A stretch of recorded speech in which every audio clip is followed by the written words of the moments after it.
Now Lorraine is here at 9 o'clock. Morning, Lorraine. Good morning. And you've got Tony Blackburn, Yes. the legend, the absolute blinking legend that he is. Oh, fantastic. Looking forward to that. Also coming up, well, as he celebrates his 55th birthday, we've got Hugh Jackman, as you have never seen him before. I didn't recognise him. Back on tour with help from AI, Gareth Malone's written a song just for us. So we'll find out what that's like. Also, can you guess where we're heading? Look at this. We are inside the repair shop with a VIP tour. Love that. So I think we need the repair shop right now, just as much as we need Tony Blackburn. Yeah, I'm so jealous. We've got a little bit of both for everyone then, haven't we, Lorraine? Look forward to that. Thank you so much. Of course, Tony is here, looking fit as a fiddle. I saw you at 6 o'clock this morning having a good laugh. The fact you nearly killed me off after tipping point.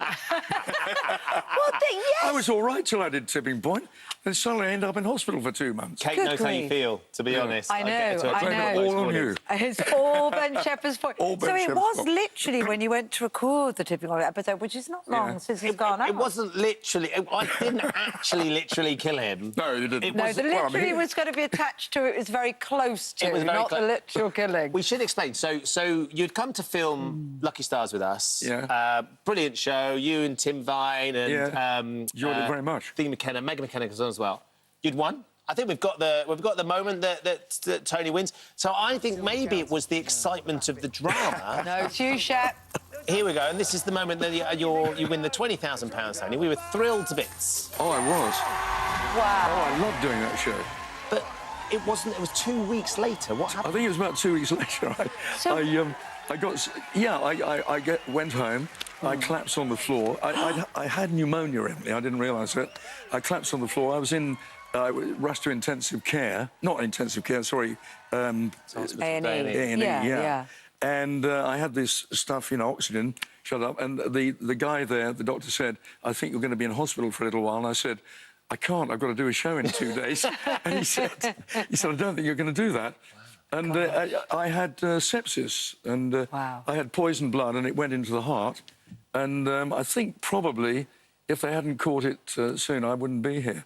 I knew there was something. I didn't realise that it was so serious, but I woke up in hospital one day, and my whole family were around my bed, and I thought, God, they're not going to get my money. I'm going to fight back to get back. Yeah. I mean, that's one of the things, isn't it, about sepsis, is that it is very hard to spot. Yes, it is. Could you recognise you were feeling a little bit under the weather, maybe, and perhaps blamed it on a bug, and then it just got worse and worse? I don't know, Yeah. I was feeling OK, not too bad. I was coming off the stage because we're doing a Sound of the 60s tour. Yeah. And I came off the stage at Milton Keynes, and I wasn't feeling too well. Yeah.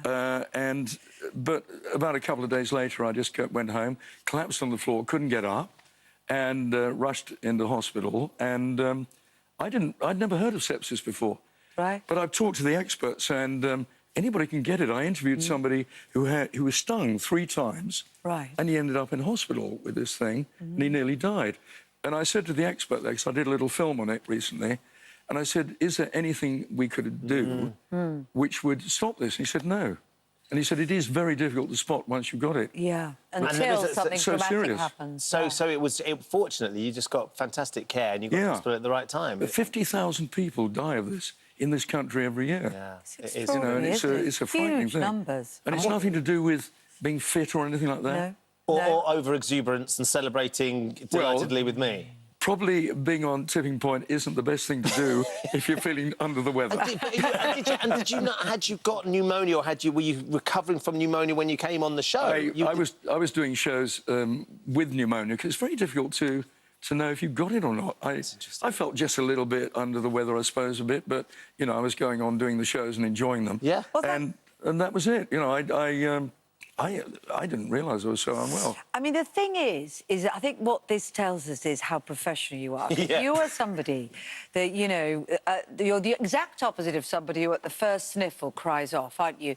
You are completely the show must go on. Well, I do love it, yeah. Yeah. I don't like letting people down. I mean, we're doing the tour at the moment, and we've repositioned all the shows, and I think the ticket sales shot up because people are coming along to see if I'm still alive. Well, I think on that, I mean, interestingly, on that show, that Lucky Star show, Tim Vine made a gag about the average lifespan of a man because you were taking so long to make a decision, and then suddenly you got really ill, and we were all really panicking, thinking, well, it wasn't just me, it was Tim Vine that not tried to do you in. I think one of the lovely things, though, Tony, you are still obviously very close with your family, and your family were around you, and you've been sort of keeping an eye on your in-laws as well. That's right, isn't it? Yes, we built one of these granny annexes with iHus, and yeah, my 100-year-old mother-in-law, she lives next door to us. It's quite nice to be able to keep an eye on somebody who is getting older a little bit. Yeah. And because putting somebody into care homes, and we didn't want to do that, but it's so expensive. So she sold her house, got this annex next door to us. We had a bit of a plot of land there. She built that. It took 6 weeks to build it. And she's been there for the last 6 years. Wow. And does she love it? The mother-in-law moving that close to you, though, Tony. I mean, just asking for a friend. How's that gone? Well, it was either having you know, a few flowers in the garden or your mother-in-law. It was one of the two. So... It made it sound like... I'm not going to say what it sounds like. But you said the plot of land for that and having the mother-in-law. I mean, that's, you know, it's a lovely thing. It's a lovely thing. It's a lovely thing. How do you keep, when you're not dealing with a life-threatening situation like sepsis, how do you keep going? Where does the energy and enthusiasm... As Lorraine said, we all need a bit of Tony Blackburn. I don't know, really. I just really enjoy what I'm doing. You know, I wish I could convince other people to enjoy it with me, but it's.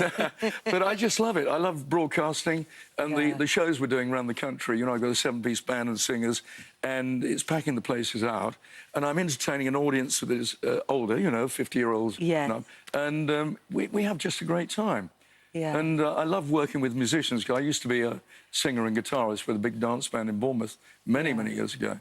And I've been going now. Well, next year it'll be, if I make it. As long as I don't come on your show again. It'll be 60 years. Him to fit his next series, by the way. Nobody will want to come on that. I love Ben. I'm joking. Yeah. So it'll be 60 years next year? It will be next year, yeah. July the 24th. Gosh. 25th, I beg your pardon. 1964 I started. Well, what a celebration that will be. I just love it, you know. I love... You've still got that vitality for life, Tony. It exudes out of you. We are thrilled that you're back and you're healthy and the tour's going on. I understand that you are 50 next birthday. I am. Well, My son is 50, so I was thinking to myself, he might be my son. Who knows? Right. Well, your mum's going to get a phone call this morning, isn't she? There's an interesting challenge. Trying to explain that to my dad. Oh, what a note to end on, Tony. Tony, you're still always got that brilliant. Mischievous flip. It's lovely to see. Thank you for coming in. That's right, son. Really lovely to see you. Well, as long as I'm in the will, I'll be happy. Tell you what.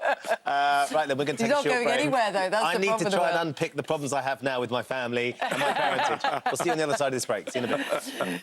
You're too good to Britain on ITV. Thanks, Tony. That was lovely. Thank you.